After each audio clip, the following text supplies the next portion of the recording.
class, welcome to Edvantage. I'm Marie Huntsinger, and today we're discussing the theories behind deviance. But first we're going to be discussing what is deviance? How do sociologists look at this topic? What is deviance? So it's a topic that many fields are interested in exploring.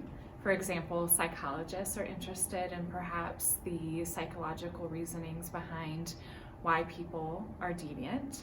Religious scholars might be interested in concepts like sin or temptation. Biologists may be interested in genetics behind deviance. For example, can deviance be genetic, for example, with addiction, like alcoholism? Now, sociologists are interested in deviance from a social structural lens. So how is deviance influenced by the environment or the social structure? And how does society react to this deviant behavior?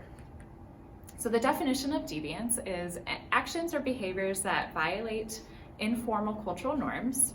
For example, yelling in public randomly in the middle of the street would be an act of deviance, or violating formal norms or laws like speeding on the highway or armed robbery.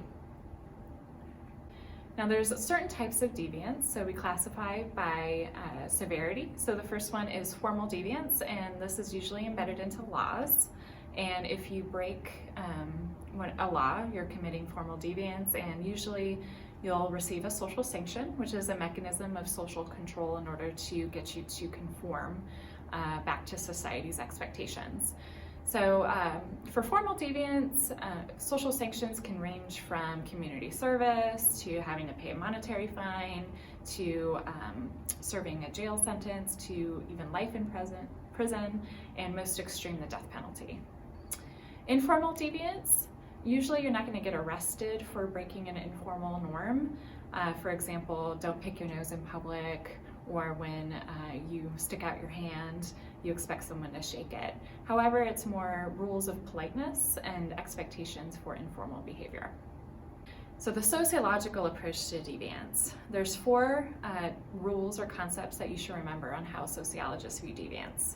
The first one is it occurs in a social context, and it's not just individual behavior. So in order for a behavior and attitude to be considered deviant, it has to be labeled as deviant from the audience in a social context. So if I pick my nose at 6 a.m. in the morning when no one's around, we can't really consider that deviant behavior because there's not anyone there to label it deviant or to even find out about it.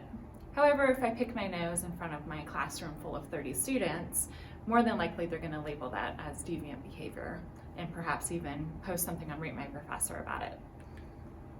Deviance is culturally relative. So what this means is that what's considered deviant in some cultures may be considered totally acceptable in other cultures. For example, take the practice of polygyny or having more than one spouse. Now this is quite common in some cultures in Africa and Asia. However, in the United States, it is illegal in all 50 states, although it still happens in some subcultures. Social rules are created and constructed. So if you remember what the term social construction means, it means created by and agreed upon by members of society. So what this means is that the concepts of deviance is fluid and changes over time across groups and across historical periods.